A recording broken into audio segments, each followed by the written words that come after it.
അള്ളാന്റെ റസൂല് തെറ്റ് ചെയ്യുമെന്ന് ഇവരെഴുതി, കുറ്റബോധമുള്ള ആളായിരുന്നു എന്നെഴുതി.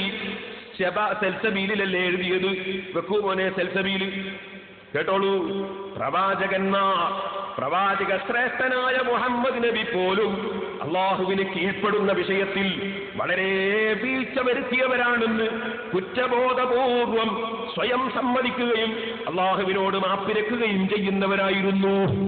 സെൽസബീൽ പുസ്തകം 1 പേജ് 33. അപ്പൊ അള്ളാന്റെ റസൂല് അള്ളാഹ്ക്ക് കീഴ്പ്പെടാത്ത ആളാണെന്നും ആ കുറ്റബോധം നബിക്കുണ്ടായിരുന്നുവെന്നും എന്നിട്ട് മാപ്പിരുന്നുവെന്നും നിങ്ങളെ സെൽസബീൽ പുസ്തകം 1 പേജ് 33 ഉമർ മൗലവി എഴുതി. എന്നാൽ ഇവിടെ അൽഹംദുലില്ലാഹ്, അള്ളാഹുവിന് ശുക്ർ, അള്ളാഹുവിന് ഹംദ്, സുന്നത്ത് ജമാഅത്തിന്റെ പ്രവർത്തകന്മാർക്ക് നന്ദി. നിങ്ങൾ അധ്വാനിച്ച് പരിപാടി സംഘടിപ്പിച്ചു.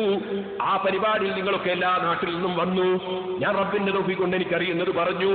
അള്ളാഹുവിന്റെ റസൂല് കുറ്റക്കാരനാണെന്ന് പറഞ്ഞ മുജാഹിദിനെ കൊണ്ട് നാദാപുരത്ത് വെച്ച് അല്ല എന്ന് സമ്മതിപ്പിച്ചു.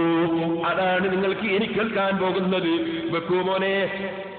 അമ്പിയാക്കന്മാർ, അവരിൽ പ്രശിഷ്യ അഷ്റഫുൽ ഖൽഖ് മുഹമ്മദുർ റസൂലുള്ളാഹ്, ആ റസൂലുള്ളാഹയടക്കമുള്ള സകല അമ്പിയാക്കന്മാരും മഅസൂമുകൾ തന്നെ.